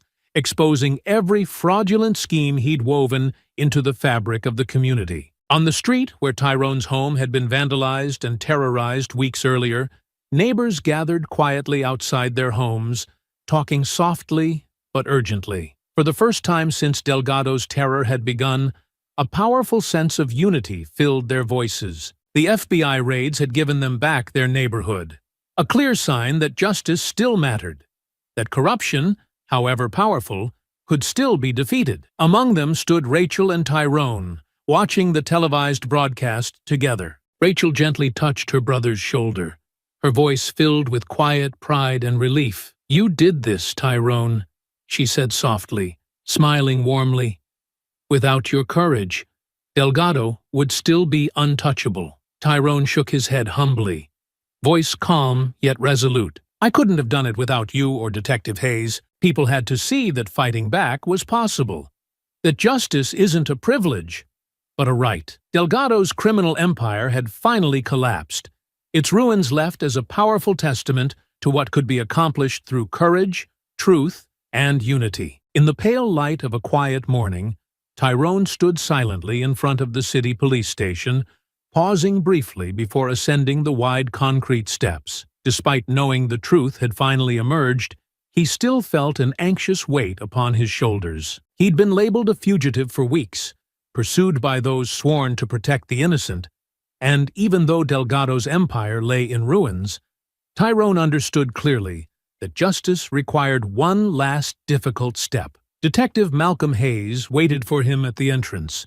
alongside Special Agent Vivian Locke. Both wore expressions of quiet respect, recognizing Tyrone's courage in voluntarily confronting a system that had tried so hard to break him. "You don't have to do this alone, Carter."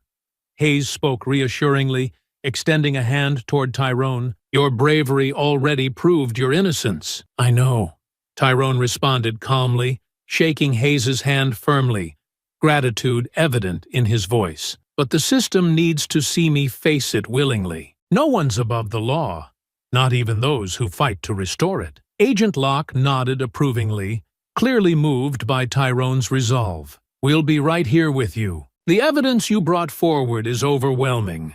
You're not alone anymore." Inside the precinct, Tyrone calmly presented himself, voluntarily surrendering into custody, feeling the curious and wary eyes of officers around him. However, the atmosphere had shifted dramatically since the FBI raid. Officers watched quietly, now fully aware Tyrone was no criminal, but rather a victim and a hero. The legal process moved swiftly. News of Tyrone's self-surrender spread through the city rapidly, further galvanizing public support. The recording he'd captured of Delgado and Cole conspiring to silence him, combined with the FBI's evidence, left no doubt about his innocence. Within days, all charges against Tyrone were formally dismissed, his name finally cleared. Emerging from the courthouse steps under bright sunlight, Tyrone felt a deep relief and quiet triumph. Rachel stood proudly beside him, smiling warmly, surrounded by neighbors and friends who had gathered to support him. A burst of applause erupted spontaneously from the crowd, cheers echoing powerfully, clearly demonstrating how deeply Tyrone's courage had impacted them. "You're free now, Tyrone," Rachel whispered softly, eyes filled with emotion. "You fought for all of us." Tyrone nodded humbly, voice steady, yet filled with gratitude. "We fought together. I couldn't have done it alone." Meanwhile, the legal aftermath continued relentlessly against the corrupt officers who'd betrayed their badge. The trials of Sergeant Ethan Cole and Officer Tanner gripped the community. The courtroom filled daily with residents eager to witness justice. Malcolm Hayes testified courageously against his former colleagues, his powerful words clearly exposing the depth of their betrayal. Cole and Tanner sat silently in the courtroom each day, stripped of arrogance and power, faces hardened yet resigned, forced finally to confront their actions. When the judge delivered the guilty verdicts, sentencing Cole and Tanner to lengthy prison terms, the courtroom erupted in emotional relief, knowing justice had finally prevailed. Outside the courthouse, Detective Hayes spoke firmly to reporters gathered eagerly around him. Justice won today because good people refused to remain silent. Tyrone Carter reminded us all that one person can make a difference when the truth is on their side. With the trials concluded and justice restored, Tyrone turned his attention back to his home, still scarred by the violent raid that had shattered his sense of security. Yet, as he stood quietly on his damaged porch one bright morning, neighbors arrived spontaneously, carrying tools, supplies, and food, ready to help him rebuild what he'd nearly lost. Over the next few weeks, the community came together, working side by side, reconstructing Tyrone's home piece by piece, their unity symbolic of the strength they'd discovered by facing injustice together. Tyrone worked tirelessly alongside them, humbled and inspired by the generosity, strength, and resolve shown by his neighbors. When the final touches were completed, the rebuilt home stood proudly, stronger than before, representing far more than mere shelter. It symbolized a community reclaimed from fear, standing proudly upon justice and solidarity. Rachel approached Tyrone on the newly rebuilt porch, smiling warmly, eyes bright with hope. "You did more than rebuild your home, Tyrone. You helped rebuild the spirit of everyone here." Tyrone nodded thoughtfully, voice quiet, yet filled with determination and gratitude. "We did it together, Rachel. None of us ever need to stand alone again." Neighbors gathered around, laughter and conversation filling the air, the joyous atmosphere a testament to their victory. They had fought back, reclaimed their lives, and now stood proudly united, stronger than ever. As evening fell gently upon the street, Tyrone gazed out toward the horizon, quietly reflecting on the incredible journey that had led them here. The corruption, violence, and betrayal that had once threatened to destroy everything were now distant memories, replaced by hope, unity, and the knowledge that justice, courage, and truth had triumphed. Tyrone Carter was finally free, not merely of charges, but of fear. His community, once nearly broken, now thrived, knowing clearly they'd taken back what was rightfully theirs. They stood together now, victorious. The days following the trials of Cole, Tanner, and Delgado were filled with change, not just within the justice system, but within the hearts of the people who had long been afraid to fight back. The FBI had uprooted one of the most entrenched corruption rings in the city. But as Tyrone knew, the battle wasn't just about removing a few corrupt men. It was about ensuring the system itself no longer enabled men like Delgado and Cole to rise again. Detective Malcolm Hayes stood at the front of a packed City Hall meeting, facing not only fellow officers, but members of the community who had been victims of the department's betrayal. Some were still skeptical, some angry, but all of them had the same question. What now? The arrests were just the beginning. Hayes addressed the room, his voice steady, unwavering. For too long, corruption was allowed to thrive because no one wanted to challenge it. That ends here. New oversight measures are being implemented, and officers involved in past raids will be investigated thoroughly. We have to ensure this never happens again. Tyrone sat near the back of the crowded hall, arms crossed, listening carefully. Though he respected Hayes for the risks he had taken, he wasn't yet convinced the system could truly change. He had seen what power and unchecked authority could do, how easily people in uniform could turn into enforcers for criminals like Delgado. When the meeting concluded, Hayes found Tyrone outside, standing silently beneath the city streetlights, watching as people filed out of the hall with a mixture of relief and apprehension. "You don't think this will last?" Hayes said, standing beside him. Tyrone exhaled slowly, his jaw tightening before he answered. "People like Delgado aren't the disease, Hayes. They're just symptoms of a system that allows men like him to exist. You think a few firings and new rules will fix that?" Hayes looked at him thoughtfully. "No, but it's a start, and I'm not letting up. The department will change, whether it wants to or not." He paused before adding, "Because of you, people are listening now. You gave them the proof they needed to demand real change." Tyrone glanced over at Hayes, his expression unreadable. He had spent years believing the only way to survive was to fight alone, to trust no one, especially not the system that had turned against him so easily. And yet, he couldn't deny that something had shifted. People had seen what corruption looked like in broad daylight. They had risen against it, and Hayes, despite being part of that same broken system, had fought for the truth. "I didn't do this for the system," Tyrone said finally, his voice quiet yet firm. "I did it because no one else was going to, because people deserved justice, and they got it." Hayes responded, "Because you didn't back down." Tyrone nodded slightly but remained silent. The system might never be perfect, and he would never blindly trust it again. But he knew his fight had mattered. He had forced the truth into the light. He had given people the courage to speak out, to fight back. And that, more than anything, was victory enough. Hayes extended his hand. "This isn't over. It never is. But we'll keep pushing." For a long moment, Tyrone considered the offer. Then he reached out and shook Hayes's hand firmly. "No more running," Tyrone said quietly. "If they want to rebuild this city, they better mean it." As Hayes nodded, the city around them hummed with new energy. The people had fought back, and they had won. Tyrone Carter had changed the course of history, not just for himself, but for an entire city that had once been afraid to stand. I hope you enjoyed that story. Please share it with your friends and subscribe so that you do not miss out on the next one. In the meantime, I have handpicked 2 stories for you that I think you will enjoy. Have a great day.